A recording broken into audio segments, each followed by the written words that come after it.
cut the deal, as the Spotify asked Meghan to compensate for their loss as she had sued for swearing guest on podcast.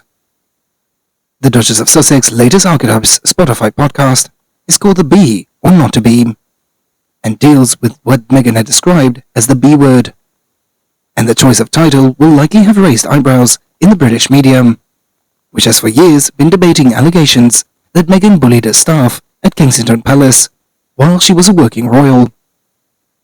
And in the latest Archetype podcast on Spotify, the Duchess of Sussex had said that the B word is being used to gaslight women who know what they want. As Meghan also described dislike the word pushy, and admitted that moderating behaviour to avoid being perceived that way.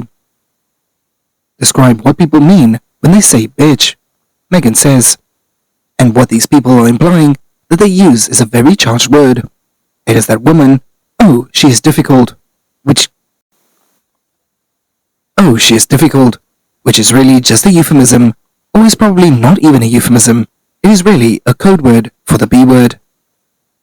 Meghan said friends are acclaiming and embracing the B word, but she herself refuses to say it in the podcast, calling it the B word throughout or spelling it out for the listeners, as she had said she would never use it except when referring to a female dog.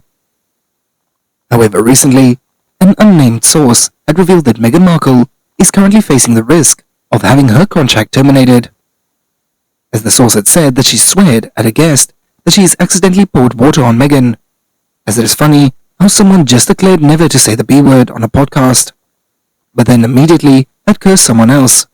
Her bullying nature cannot be hidden. And before Spotify had planned to renew the Archetypes for the second season, the podcast and music giant needs to consider whether they want a woke individual like Meghan Markle, and those blind and gullible enough to talk to her on their platform. Like Netflix, the stocks for Spotify have been on shaky grounds over the last 6 months,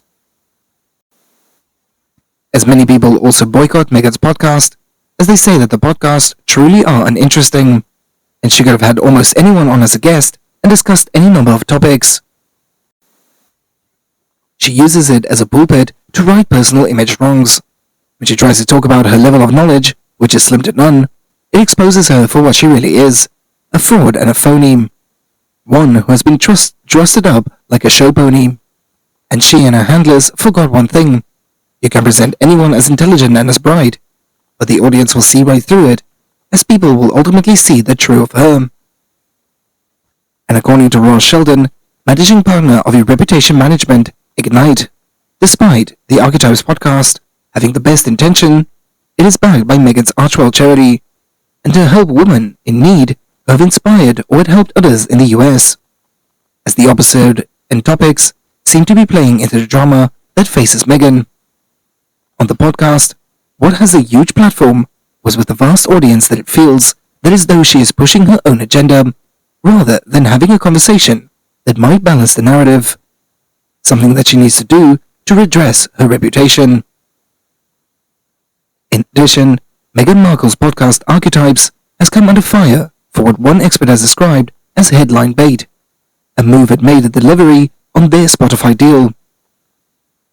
Speaking on the latest podcast episode about a difficult label alongside Starbucks chairwoman Melody Hobson, expert Daniela Esler accused the Duchess of Sussex of bringing up the past. Esler claimed that the headline bait and inferences about her palace days were a sign that the Sussexes need to deliver on their Spotify deal. Writing in the news.au.com, Esler based the royal for her need on generating publicity, with the podcast and its titles asking whether Meghan's propensity of making allusions or comments about her former life has anything to do with a wider public reach.